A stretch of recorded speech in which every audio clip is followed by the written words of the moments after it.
बिस्मिल्लाहिर्रहमानिर्रहीम। वज़ू नमाज की कुंजी है। वज़ू दुरुस्त नहीं तो नमाज दुरुस्त नहीं, और ऐसी पढ़ी गई नमाज क़यामत के दिन अल्लाह ताला नमाजी के मुंह पर मारेगा। लिहाजा ज़रूरी है कि नमाज से पहले दुरुस्त तरीके से वज़ू किया जाए। अगर आपको दुरुस्त तरीके से, सही तरीके से वज़ू करना नहीं आता तो आए हम आपको बताते हैं कि वज़ू करने का सही तरीका क्या है। सबसे पहले वज़ू करने की नीयत करेंगे कि मैं वज़ू कर रहा हूँ सवाब की नीयत से और पाकीज़गी हासिल करने के लिए, इबादत के लिए। उसके बाद बिस्मिल्लाहिर्रहमानिर्रहीम पढ़कर वज़ू शुरू करेंगे। उसके बाद मिसवाक करेंगे। अगर आपके पास मिसवाक है नहीं तो दाहिने हाथ की उंगली को मिसवाक बनाकर अपने दांतों पर मलेंगे, फेरेंगे।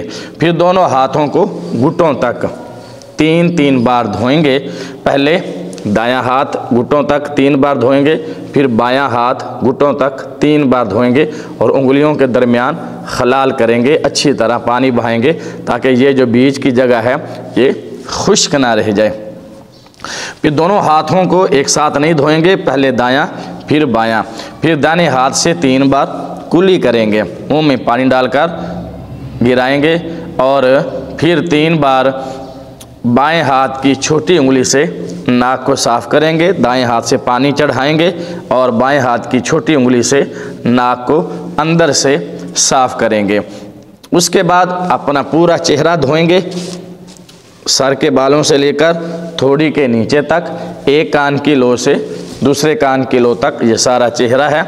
इसको अच्छी तरह सही तरीके से धोएंगे ताकि बाल बराबर भी जगह खुश्क ना रहे। उसके बाद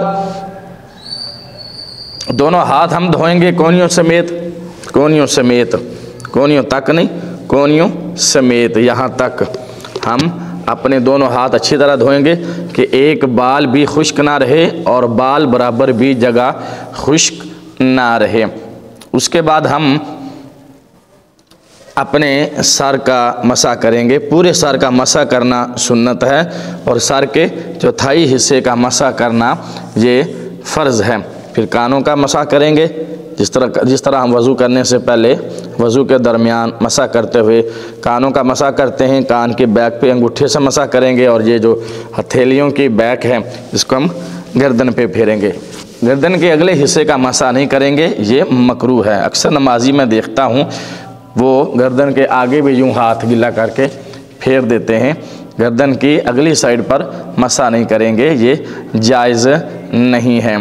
इसके बाद जो दोनों पाँव हैं वो टखनों समेत धोएंगे।